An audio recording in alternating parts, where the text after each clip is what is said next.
আজকে বানিয়ে নিলাম নিরামিষ দিনের জন্য উপযুক্ত পেঁয়াজ রসুন ছাড়া পনির আলু দিয়ে ডালনা। প্রথমে কড়াই গরম করে কড়াইয়ের মধ্যে দিয়ে দিলাম সর্ষের তেল। এবার সর্ষের তেলটা গরম হয়ে গেলে তার মধ্যে দিয়ে দিলাম ডুমো ডুমো করে কেটে রাখা আলু। আলুগুলো ভালো করে ভেজে নিতে হবে।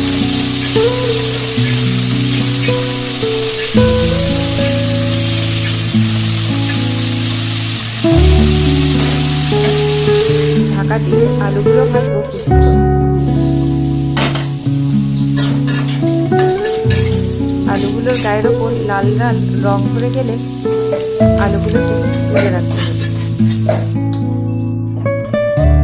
এবার ওই তেলের মধ্যে দিয়ে দেবো খানিকটা পরিমাণে নুন।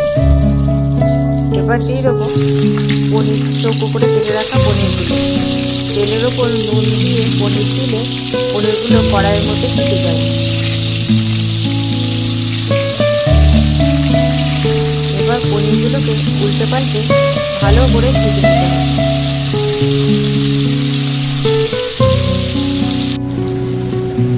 পনিরগুলো লাল লাল করে ভাজা হয়ে গেলে পনিরগুলো তুলে রাখতে হবে।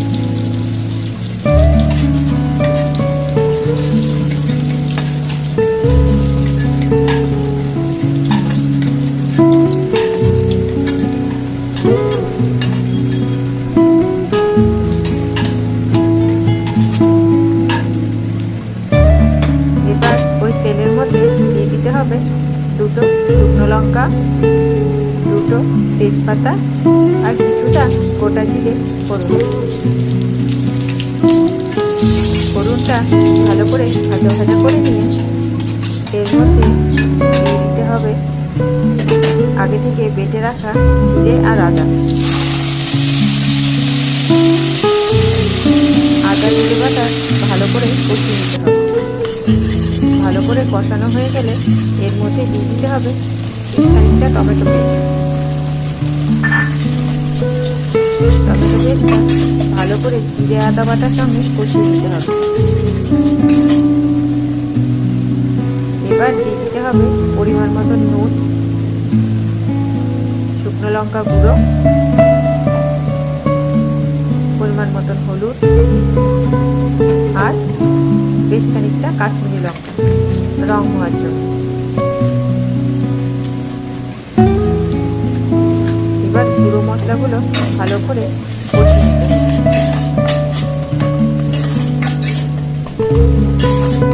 গুঁড়ো মশলাগুলো কষানো হয়ে গেলে এবার ওর মধ্যে আগে থেকে ভেজে রাখা আলুগুলো দিয়ে দিতে হবে। আলুগুলো দিয়ে ভালো করে কষিয়ে নিতে হবে। মশলার সঙ্গে আলুগুলো ভালো করে কষানো হয়ে গেলে দিয়ে দিতে হবে পরিমাণ মতন জল।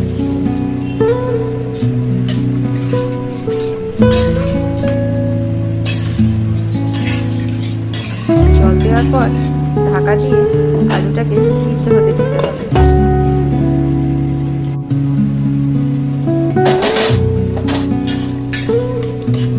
আলুটা সিদ্ধ হয়ে গেলে এবার তার মধ্যে দিয়ে দিতে হবে ভেজে রাখা পনিরগুলো।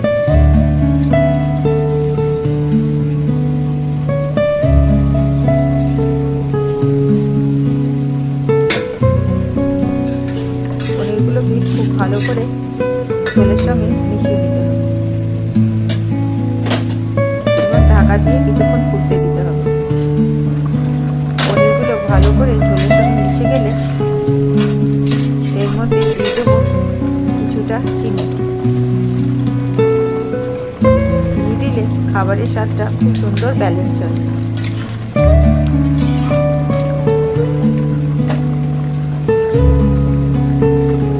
এরপরে দিয়ে দেবো গরম মশলা আর দিয়ে দেবো কাসুরি মেথি।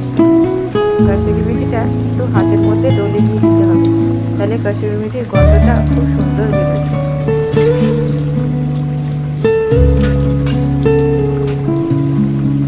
এরপর ঢাকনা দিয়ে রেখে দেবো আরও 5 মিনিট।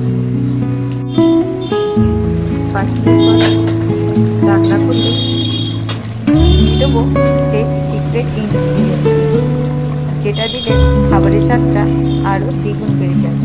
একটা গ্রেটারের সাহায্যে গ্রেট করে কিছুটা কাঁচা পনির দিয়ে দিতে হবে।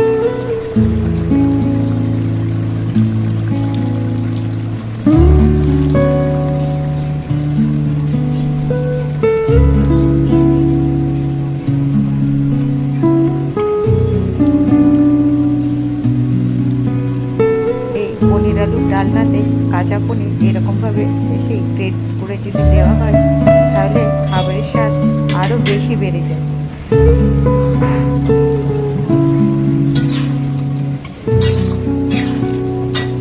এবার ভালো করে তেলের সঙ্গে পনিরটাকে মিশিয়ে দিয়ে